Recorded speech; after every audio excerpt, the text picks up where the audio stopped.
Guys,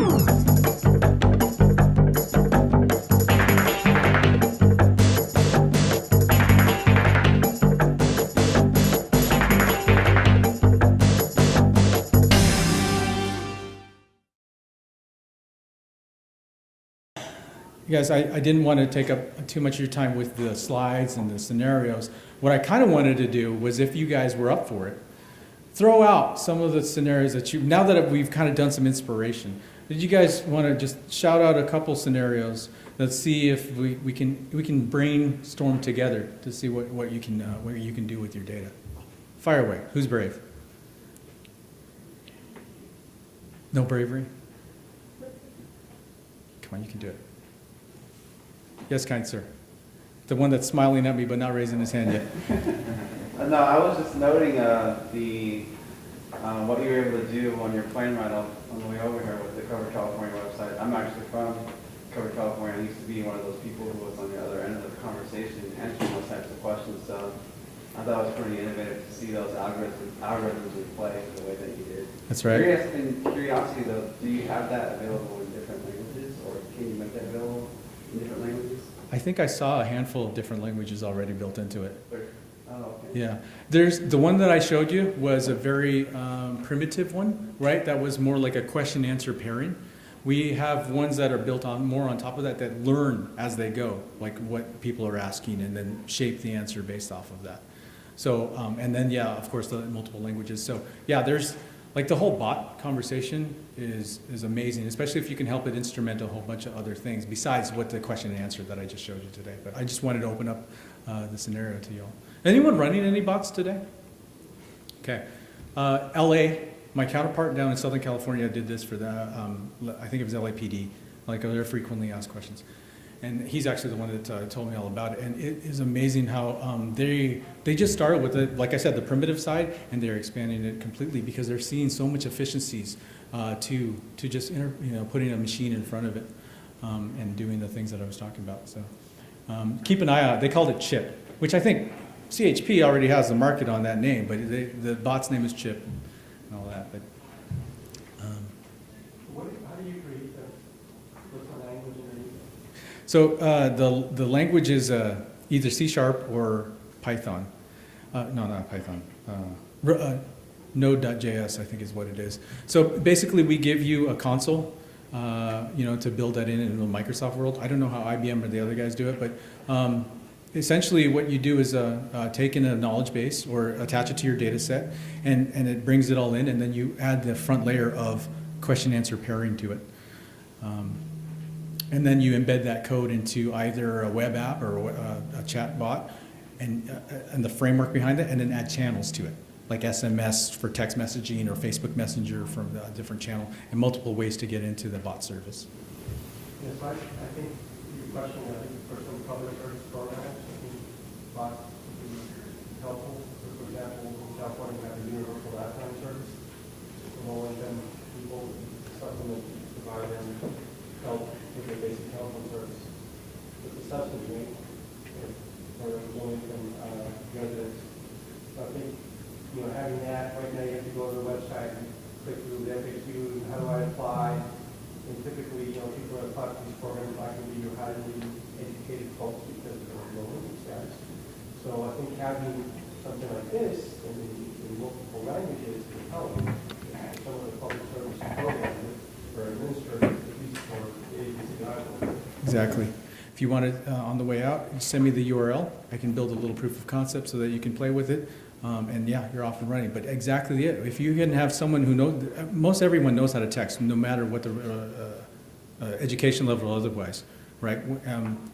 So if you can put a text bot in front of this, and then something that you can refine. It's not like you create it once and then you're done with it. You can learn on the fly, keep applying the machine learning, and reincorporate into it. That's exactly the scenario that, sir. Thank you for helping identify.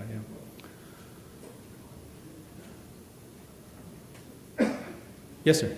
Curious what you did at Washington State that you used. Oh, I was enterprise architect in my last role at the county just north of Seattle. Yeah, so I helped my 26 different departments kind of do what I'm doing for you, just not just data, but everything. Yeah. Thank you for asking. didn't want to bore you with my background. So. Who wants to go out and build a bot? Don't raise your hands all at once. Yeah. So user authentication too. I think that's going to be critical. Anyone here from, I brought up the homeless side of things, but anyone else doing customer-facing things where user authentication with facial recognition could help? I know there's privacy things that we need to get around, and I know that's a bit of a scary world, and that yes, companies like Uber, they get away with it because those are kind of their contractors. But point is, like, the technology's out there to do it. Captionbot.ai is the one for machine learning. How-old.net is the one to tell you how old you are. And so that one's a little bit closer to, getting close to what, personal, pieces. But check that one out too as another facility. It's, again, just another showcase of how you can leverage these things. Whatever you see out there, don't think, I don't need something to tell me the age. Think, how could I leverage this or any other of these technologies as part of my workloads? That's why I want to point you to those places. They're fun little places. There's also one that tells you what dog you should get based off of how you look. I don't think that's a fun one, but I always wanted to say Doberman. It always said Pomeranian with me. Yes, sir. I guess there's a few questions, or a couple questions. I'm really impressed by kind of the suite of services that might be available.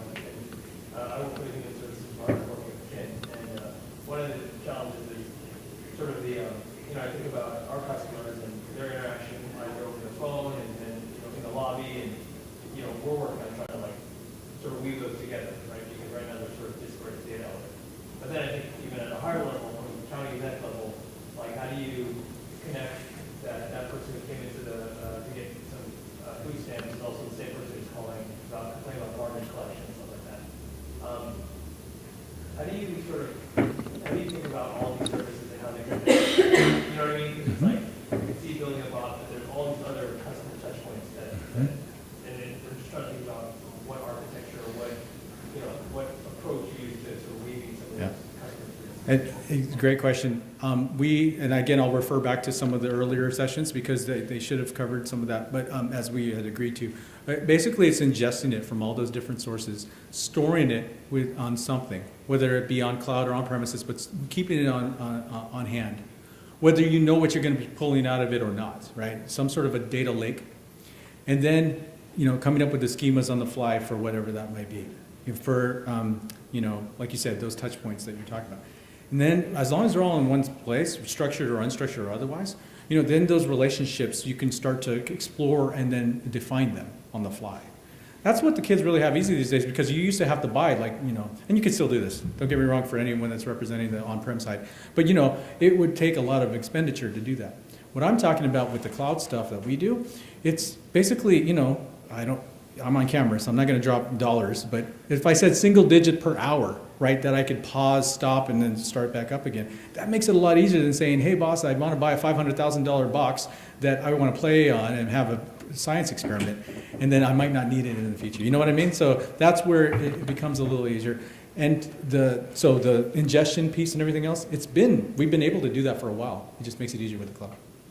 By the way, these are I talked about the vision and the speech and the language piece. There's additional ones over here that I just want to flash real quick of other cognitive services that are available, from faces to filtering noise, recognizing who's speaking on the telephone, matching voices and things like that. I just wanted to give you kind of a teaser of the types of services that you can tap so that we can have kind of the opening of these conversations. And I'm hoping the folks at PSP are okay with me keeping the Microsoft piece on the services side. But again, just something you can tap into. Thanks for that feedback and question. Remember when it wasn't, I don't know, when I was not in government, someone asked a question, I could throw swag at you. But I watched a video recently on I can't give you a cup of coffee, I can't get you a pen. But I can share knowledge. So if you wanted to actually try these out, we have them available on the website. to try. They're limited, so they're like, instead of unlimited, like they're limited to like 10,000 transactions per second or something like that. Just look up cognitive services, and they give you all the documentation on how to instrument that into your code. Now, I will tell you, we're talking about run here, okay? We said earlier today the crawl and walk with the reports that we covered earlier and everything else. Those are going to be fairly simple, right? When you start talking about this stuff, I'm not saying it's uberly complex, right? But just know that it's probably, you want to have it in the right stage of your growth for advanced analytics, okay? Maybe a vision to where you want to get to is instrumenting this stuff, but I highly recommend getting to stage 1 first, which is, putting out those great looking dashboards and reports that folks, especially on the business side of things, if there's any business folks in the house, you know that this is the stuff that gets this is the stuff that gets seen and used on your iPhone and Android. If you're able to show these things off and saying, hey, look, I need people, or I need staff, or I need budget, that's the stuff that gets used. And then if they want more of it, that's where you can pull in additional data and start doing the advanced analysis on top of it, or underneath it, however way you look at it. I love sharing this story. I love having personal conversations about it with your data. Not that I don't like doing it at this general forum, but this is intended to hopefully, again, open viewpoints to it. I'm certainly available for additional questions while I'm here. We're going to be in the booth downstairs. But I love coming to California and having good reasons to do that from Seattle, especially in the winter months. So keep me in mind, right, and us in mind, so if you want to have some follow-up conversation. This was intended to be a vision. This is intended to be kind of a teaching, for this great forum. Thanks for pulling this together. I'm glad that we're having this conversation at this level instead of, I've met some of you on one-on-one conversations. I love that we have now maybe hopefully a yearly thing where we can get together and talk about data and how it's influencing our business, our organizations, and how we can continue to refine and evolve it. So, if there's not any other questions, unless you do. Yes, please. Are you familiar with any other states and how they use data for surveillance in prisons? Yes. And how they, like facial recognition or RFI or anything like that? And tattoo Yes. recognition, they do. Also on the voice side, recording the phone calls going in and out. Of course, that's open because they're in prison. Not open, but open to being surveilled. And so, yes, applying. I don't know the states that do this. I know that some of our federals do, where they can identify. They put it in, they capture it all, ingest it. They run the machine learning algorithms in it, and then identify if that is potential gang activity, 90% chance or otherwise. Are you guys CDCR? Okay, that makes a lot of sense. So, yeah, we do have case studies for that at the federal level. It's funny, though, not everybody likes to talk about what they're doing there with it. So, just like that company not named Uber, right, we might have to have a sidebar conversation about it and talk about how we could do it for CDCR. You guys do a great job of collecting a lot of data, and it's just a matter of starting to use the funnel. Yes. Mm-hmm. Absolutely possible. It's kind of cool to see it at the voice side too, because who likes to listen to hours and hours of conversations? Right, exactly. Hmm? Exactly. The same with the cameras, the surveillance. Right. I mean, some people might call that Tuesday, but for me, I'm like, no, I want them to come up with the anomalies. The machine, figure out the anomalies, alert me of that, and that's what I'll put my focus on. Yeah, it absolutely can do. Isn't this fun? Just brainstorming about this stuff? That's exactly the kind of conversation I'd like this program. So. And would like. The use of drones, also like actual flying drones, Mm-hmm. the data that they gather and integrating with systems. We do. In fact, in a city called rhymes with Noraville, there are drones right now that are doing exactly that. And actually, because of the public sensitivity of that, they're using that same cloud to broadcast it, number one, right? Because people want to see, and press wants to know what's going on with that area. But then also storing it, right? And then figuring out if there could be insights. I don't know if they've identified what insight might be from those drone pictures right now. They needed to broadcast it first. But absolutely, that's, drones can be done at live or captured or, sent on missions to go surveil and then bring back. Yeah, just bring it in, no matter whether it be someone's tweet picture or a drone picture, bring it all in and, analyze it with the tools.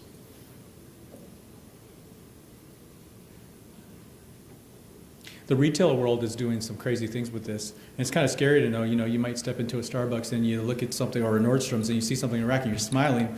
That might mean that the price goes up on that thing, right? Or you frown on it and it's not there anymore, like Costco. I don't know, but that's what I love about doing this for government, is because they start doing the commercial side does some crazy things with these tools. Then they kind of sharpen the saw for us so that we can make it work for our government worlds, right? And yeah, the government side of things doesn't always get the full press as some of these other. The Spotify list that I was telling you about, or the surge pricing on the ride shares to determine if it should be surge or what. That's all the same technology in the back end. Just leverage. I think we can leverage it for our government space as well. I know that I've said this multiple times, but if we had that side conversation, I as a representative of Microsoft, I'm very motivated to help flesh that out with you. At your own conference tables or ours, and identify how we can move forward with it beyond the conversation of just reports and operational dashboards, right? I'll have that conversation with you all day too, but the advanced analytics side of it, I think you're in the right forum, in the right room, because this is where our industry is going. Sir. This is a really good session, and I like just the comments from the audience. I think it's sparking discussion, or just sort of thoughts on it too. I'm thinking about private companies and very sensitive, that do retail or whatever. They're very sensitive to social media, and there's somebody monitoring that actively, right? County of Sacramento is probably one social media officer, one communication officer, and at the same time, we're deeply interested in customer service. Right? Our reputation really means a lot. With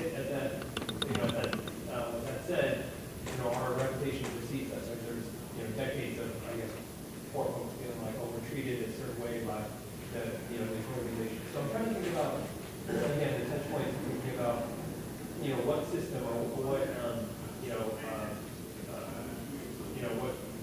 maybe project could sort of synthesize social media where people are kind of, in a lobby or in a clinic and saying, man, this clinic experience really sucks. But there's nobody really looking at that. Mm-hmm. You have to go actively and search, like Twitter search it, put in keywords, whatever. But I'm thinking, like, are there opportunities to sort of think about all of the stuff that's said about our organization Yes. outside of it, right? Yes. And what thoughts or insights you might have? Totally. It's one that actually didn't make the cut for what I wanted to share. But absolutely, anything hashtag Sac County or whatever variant, right? Maybe you have 50 of those hashtags that you're finding, or non-hashtags. You can absolutely scour the Twitters and the interwebs. Sorry. You can just, anything social media and dump that into your data lake, right? And from there, grab the insight. Because one of those bots that I had up there is a sentiment analysis. To say, hey, because it doesn't look at, it doesn't give you the words, a and the, but it just boils it down to, there's like a 70% sentiment of anger right now for you. And actually, I was talking to the city of Oakland about just that. It's like, you mean we could potentially predict the next Occupy, or at least be in front of it? Absolutely, right? Because that's, your finger on the pulse of a live pulse in front of a live dashboard on Power BI now, right? That says, whoa, why are we in the red here? What's going on? You don't necessarily even have to know why, but you can at least get in front of it with either police force or, services, right? Ramp up service agents or whatever it might be. So, yes. And, that's been stuff of science fiction in the past, right? It's like, man, how did we get there? You can get there now, right? Sorry. I sometimes get all excited and passionate about this because I truly do get it, especially with government services. We have the power to do this now. And yes, absolutely. It'd be really fun if that's our next project, Ken, is to look that down in Sac County. Yeah.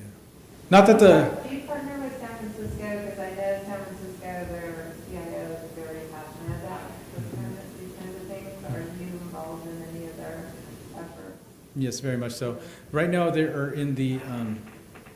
Well, at least the CIO would like me to talk at the operational reports and dashboards side of things.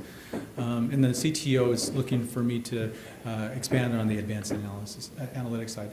I think MTA is going to be my first foray into that with them. Transit, MTA. And then, you know, learning from lessons there and just expand. So, yeah, this is, it's fun to play with this. And my counterparts, of course, there's 9 of us across the nation. You know, we then mash together our knowledge and share that, right? So New York is doing all sorts of crazy things with their 311 calls, for example. And then my federal counterparts are doing things with, they're trying to keep it down where no one dies on our freeways, right? There's this Vision Zero where no accidents on our freeways, which I think is pretty cool, but I don't know how attainable. But they're using this type of technology with what's called R analysis, advanced language, to help identify, you know, what is it a rainy day plus this intersection, and how is the car condition, you know, those types of things to help drive them down. So I went on 3 tangents there, but hopefully that answers your question on who I'm working with over there.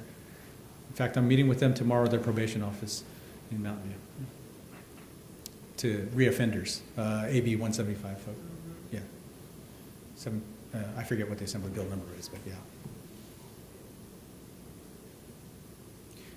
It's funny because then I have to check myself and say, wow, I'm actually recording all my ramblings right now, or someone is, and I'm going to have to look at this and cringe about it later. But yeah, I just like having these frank, open conversations with you guys, and hopefully it's been helpful on opening your minds. Yes, sir? Sorry, one last question. Sure. I'm trying to think of, you know, the right, you know, sort of next steps forward in terms of, you know, can you give me some resources in terms of appropriate forums like this, you know, because it's sort of like, you know, I know, you know, some of my background is in GIS, so it's not really just GIS stuff, right? It's like the bot stuff, it's like, it's the whole customer experience, but it's all tied to government services, it's thinking about it's thinking about sort of some private sector best practices, but how can they be optimized for public sector services? What sort of convenings would you recommend, or you know, and I think of like Corporate America and stuff, but there's a lot more out there. So what else can you recommend? Well, I would recommend what we have are little tutorial labs, right? And taking a small data set and starting very small, right? For me, it was my budget. I share this story a lot of times. My budget for what I bought my 54 nephews and nieces for Christmas. And I just used that because I knew that pretty well, and determined what, you know, analytically took it from that analytical approach. Some of you might actually be technical, like very deep into it. Maybe you want a bigger bite. But for me, that's what I used, sort of like a way for me to dive into it. Then I dove with that data set, not just operational reports or otherwise, but underneath these lab materials. We have plenty of them. I know IBM does too, Google for sure. You know, we all are working with AI, or artificial intelligence, machine learning, and doing more of that. I don't know more of this type of forum besides the one that we're having right now for the state government. I wish we could have this more often. So other than having one-on-one conversations, that's like the only other way I know how to you know, further that conversation. And then partners. We have lots of partners that have helped multiple agencies, right, already get started with that. So if you get to the point where you understand enough, maybe a partner can help kickstart the rest of the way. Those are kind of my thoughts around that, right?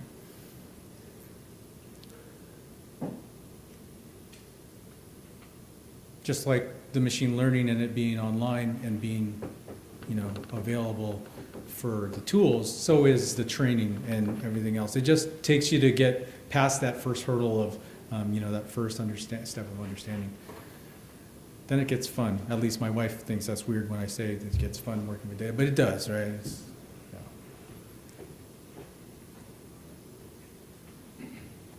I show you the fine print one more time, and then I give you 5 minutes back.